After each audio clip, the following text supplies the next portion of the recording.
दोस्तों, आज हम अपना नया चैप्टर स्टार्ट करने जा रहे हैं।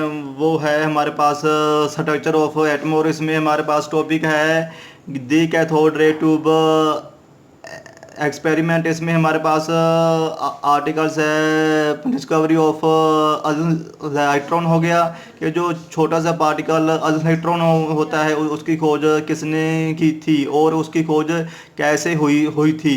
तो उसकी खोज जे जे थॉमसन और उसके जो साथी थे उन्होंने 1970 में इसकी खोज की थी। और आइए अब हम जानते हैं कि इसकी खोज कैसे हुई थी। तो सबसे पहले हमारे पास एक ट्यूब हो गई। ट्यूब में हमारे पास कैथोड है जिसको हमने बैटरी के नेगेटिव टर्मिनल के साथ जोड़ा है, और एक हमारे पास एनोड है जिसको हमने बैटरी के पॉजिटिव टर्मिनल के साथ साथ जोड़ा है। और जो हमारे पास बैटरी है उसकी जो वोल्टेज है वो बहुत ज़्यादा हाई है, 10⁻⁴ वोल्टेज है। इतनी हाई वोल्टेज होने का क्या कारण है? इतनी हाई वोल्टेज होने का कारण ये है कि जो इसमें गैस के पार्टिकल्स होंगे उन गैस के पार्टिकल्स का जो आयनाइजेशन हो वो बहुत इजी से हो जाए। इसमें जो गैस के पार्टिकल्स होंगे उन गैस के पार्टिकल्स का जो आयनाइजेशन होगा वो इजी से हो जाए। और आयनाइजेशन क्या होता है वो हम आगे आगे जाकर जानते हैं। इसके बाद हमारे पास जो ये गैस है इसका जो हमारे पास प्रेशर है वो बहुत ही कम है। कितना कम है? 10⁻⁴ है। इसका जो प्रेशर है 10⁻⁴ है। इतना लो प्रेशर होने का कारण क्या है? इसका कारण ये है कि जो गैस के पार्टिकल्स मूव हो रहे होंगे वो उनकी आपस में स्ट्राइक ना हो, वो सीधे स्टेट जाएं। उनकी आपस में स्ट्राइक ना हो, वो सीधे स्टेट जाएं। और फिर हमने इसके ऊपर दो प्लेट भी लगाई हुई हैं। एक के ऊपर हमारे पास पॉजिटिव चार्ज है और एक के ऊपर हमारे पास नेगेटिव चार्ज है, ताकि जो इससे पता चल सके कि जो पार्टिकल्स मूव हो रहा है उसके ऊपर कौन सा चार्ज होगा, और कि जो पार्टिकल्स मूव हो रहा है उसके ऊपर कौन सा चार्ज होगा। तो तो इसके इसके लास्ट में हमने एक और प्लेट ऐड की हुई है। इसको हम फ्लोरोसेंट प्लेट के नाम से जानते हैं। ये हमारे पास जिंक सल्फाइड की होगी। अब फ्लोरोसेंट प्लेट होती क्या है? ये वो प्लेट होती है जब इसके ऊपर कोई भी पार्टिकल स्ट्राइक होता है तो ये चमकने लग जाती है। जब भी इसके ऊपर कोई भी पार्टिकल स्ट्राइक होता है तो ये चमकने लग जाती है। तो आइए हम स्टार्ट करते हैं कि इसकी इसकी खोज कैसे हुई थी। तो जब हमने सबसे पहले हाई जो जो जो तो सबसे पहले हमारे पास जो हाई हाई वोल्टेज थी। हाई वोल्टेज होने के कारण हमने हमने हमने जाना कि कुछ के सम पार्टिकल्स मूव हो रहे हैं। और अब हमें कैसे पता चला कि सम पार्टिकल्स मूव हो रहे हैं? हमने जो हमारे पास एनोड थी उसके बीच में हमने एक शेक कर दिया था, और इस शेक होने के बाद इसको हम परफोरेटेड एनोड कहते हैं। शेक होने के बाद इसको हम परफोरेटेड एनोड कहते हैं। तो जब यहाँ से गैस के पार्टिकल्स मूव हो रहे थे तो वो इस फ्लोरोसेंट प्लेट पर जाकर स्ट्राइक हो गई। इससे हमें पता चल गया कि सम पार्टिकल्स मूव हो रहे हैं। और इन पार्टिकल्स का नाम था कैथोड रेज। कैथोड रेज नाम कैसे आया? क्योंकि ये पार्टिकल्स कैथोड की ओर से आ रहे थे, क्योंकि ये पार्टिकल्स कैथोड की ओर से आ रहे थे, इसलिए इनका नाम था कैथोड रेज। और और जो ये पार्टिकल्स आ रहे थे इनके ऊपर कौन सा चार्ज होगा? इनके ऊपर नेगेटिव चार्ज था। हमें कैसे पता चला कि इनके ऊपर कौन सा चार्ज होगा? क्योंकि जो हमारे पास जो दोनों प्लेट्स हैं, जो पार्टिकल्स जहाँ से मूव हो रहा था वो पॉजिटिव चार्ज वाली प्लेट की ओर चला गया था। इससे हमें ये पता चल गया कि जो पार्टिकल्स मूव हो रहा था उसके ऊपर नेगेटिव चार्ज था। जब हम ऐसे भी कह सकते हैं कि जो पार्टिकल्स पॉजिटिव चार्ज की ओर मूव हो रहे थे उनके ऊपर नेगेटिव चार्ज ही रहा होगा। अब हम देखने जा रहे हैं कि जो हमारे पास कैथोड रेज होती है उसकी क्या क्या प्रॉपर्टीज होती हैं, कि जो हमारे पास कैथोड रेज होती हैं उसकी क्या क्या प्रॉपर्टीज होती हैं। सबसे पहले हमारे पास प्रॉपर्टी होती है कि इसके ऊपर हमारे पास नेगेटिव चार्ज होता है। ये कैसे होता है? ये अभी अभी हमने फाइंड कर लिया है कि इसके ऊपर नेगेटिव चार्ज होता है। सेकंड पॉइंट हमारे पास ये है कि जो हमारे पास कैथोड रेज होती हैं ये स्ट्रेट लाइन में ट्रेवल कर रही होती हैं। ये हमें कैसे फाइंड आउट हुआ कि ये स्ट्रेट लाइन में ट्रेवल कर रही हैं? हमने इनके बीच में एक ऑब्जेक्ट को रख दिया। तो जब रेज जहाँ से पास हो रही थी तो इसी ऑब्जेक्ट का यहाँ पर एक शेडो तैयार हो रहा था, और जो शेडो तैयार हो रहा था उसका जो साइज था वो सेम ही था।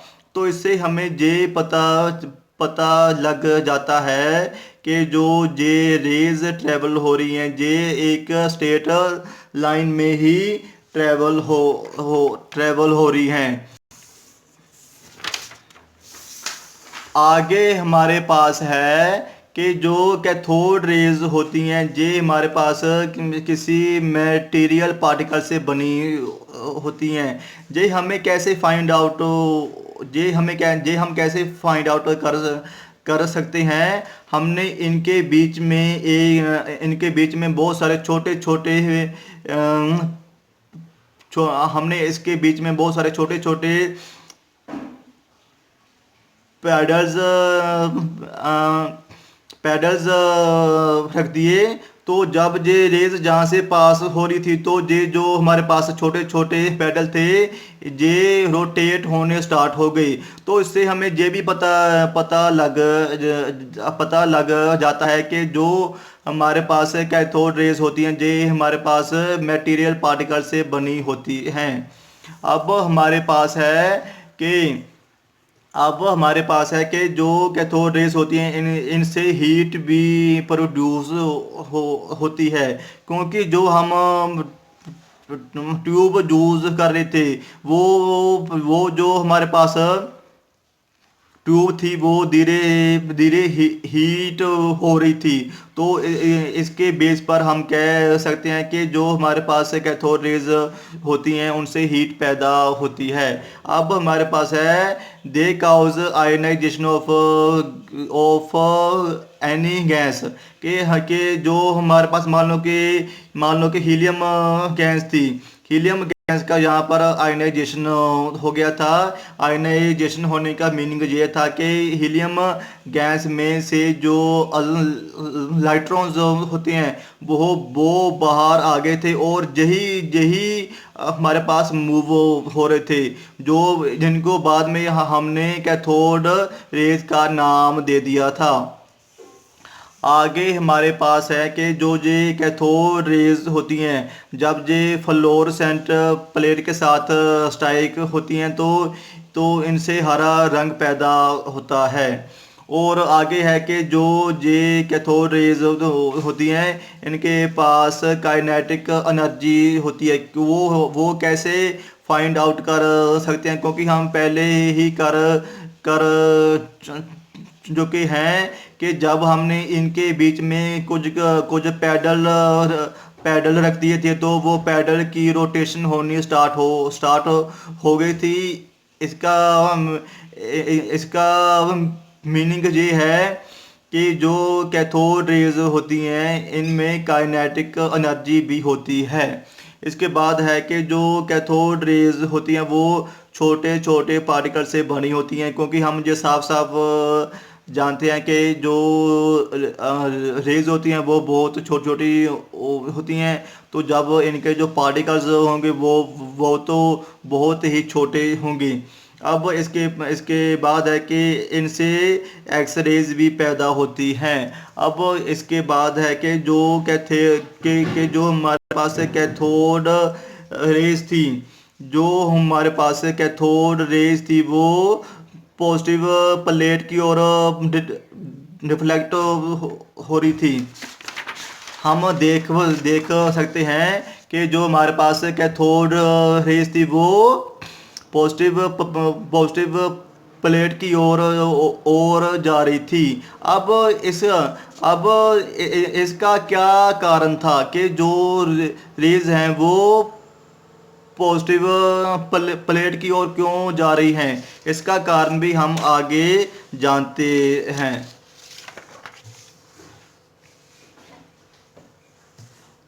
तो पहले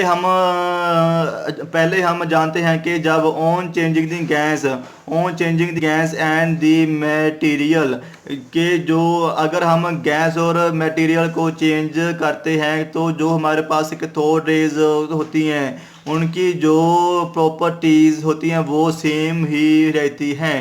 और हम आगे इससे हम ये साफ साफ कह सकते हैं कि cathode ray does not depend upon the nature of the gas and the material। और उसके बाद हम जानते हैं कि जो कैथोड रेज थी वो पॉजिटिव प्लेट की ओर रिफ्लेक्ट हो रही थी। उनका पॉजिटिव प्लेट की ओर रिफ्लेक्ट होने का क्या कारण था? जो हमारे पास नेगेटिव चार्ज पार्टिकल्स होते हैं, उनकी जो रिफ्लेक्शन होती है वो नेगेटिव चार्ज पार्टिकल का जो चार्ज होता है उसके डायरेक्टली प्रोपोर्शनल होती है। और जो उनका मास होता है उनके इनवर्सली प्रोपोर्शनल होती हैं। ऐसे ही हमारे पास पॉजिटिव चार्ज वाले पार्टिकल्स की बात हो गई। तो हम ये भी जानते हैं कि जो एटम के जो सिंपल के जो एक एटम होता है उसके ऊपर कोई उसके ऊपर कोई चार्ज नहीं होता है। अगर उसके ऊपर कोई चार्ज नहीं होता है, तो इससे ये बात साफ साफ है कि इसके के जो नेगेटिव चार्ज होगा और जो हमारे पास पॉजिटिव चार्ज होगा वो दोनों सेम होंगे। अगर इन दोनों को डिवाइड किया जाए तो चार्ज तो कैंसिल हो गए। चार्ज कैंसिल होने के बाद हमारे पास आता है कि जो नेगेटिव और पॉजिटिव चार्ज की डिफ्लेक्शन होगी वो पॉजिटिव मास और नेगेटिव मास के डायरेक्टली प्रोपोर्शनल होगी। तो इससे ये बात बिल्कुल ही साफ है कि जो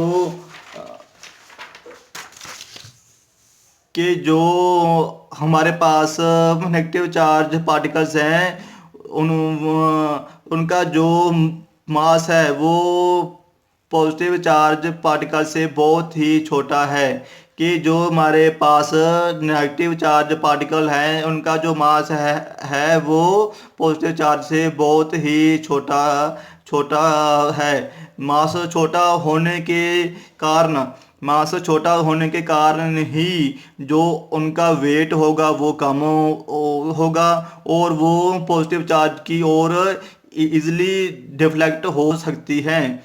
अब हमारे पास है आगे है कि जे जे थॉमसन ने एक और बात भी फाइंड आउट की थी, कि चार्ज और मास की जो रेशो होती है वो 1.76 इंटू 10⁸ कूलम पर ग्राम होती है। और इसके इसके बाद मिल्टन ने भी 1917 में ऑयल ड्रॉप मेथड परफॉर्म किया था। उसने उसने चार्ज की वैल्यू फाइंड आउट की थी, कि जो चार्ज की वैल्यू होगी वो 1.6 into ten rest power minus 19 coulomb होगी। अब हमारे पास चार्ज और मास की जो रेशो है उसकी भी हमारे पास वैल्यू है, और जो चार्ज है उसकी भी हमारे पास वैल्यू है। तो हम मास की जो वैल्यू होगी वो फाइंड आउट कर सकते हैं। मास की हमारे पास वैल्यू होगी वो E/m होगी। इसको कैलकुलेट करने के बाद मास की जो वैल्यू आएगी वो 9.11 इंटू 10⁻28 g होगी। और जो मास होगा जो मास होगा इसका वो 9.11 इंटू 10⁻28 g होगा, या फिर 9.11 इंटू 10⁻31 kg होगा। तो इतना होने के बाद हम कह सकते हैं कि जो हमारे पास छोटा सा पार्टिकल इलेक्ट्रॉन होता है उसकी क्या डेफिनेशन होगी। वो बहुत ही छोटा पार्टिकल्स होता है, और उसके ऊपर नेगेटिव चार्ज होता है, और जो उसका मास होता है वो 9.11 इंटू 10⁻31 kg होता है। तो जो कैथोड रेज का हमारा प्रैक्टिकल हुआ था उससे हमें ये फाइंड आउट हो गया था कि जो फंडामेंटल पार्टिकल्स होंगे उनको हम इलेक्ट्रॉन्स कहते हैं। होप आपको ये सब समझ में आ गया होगा।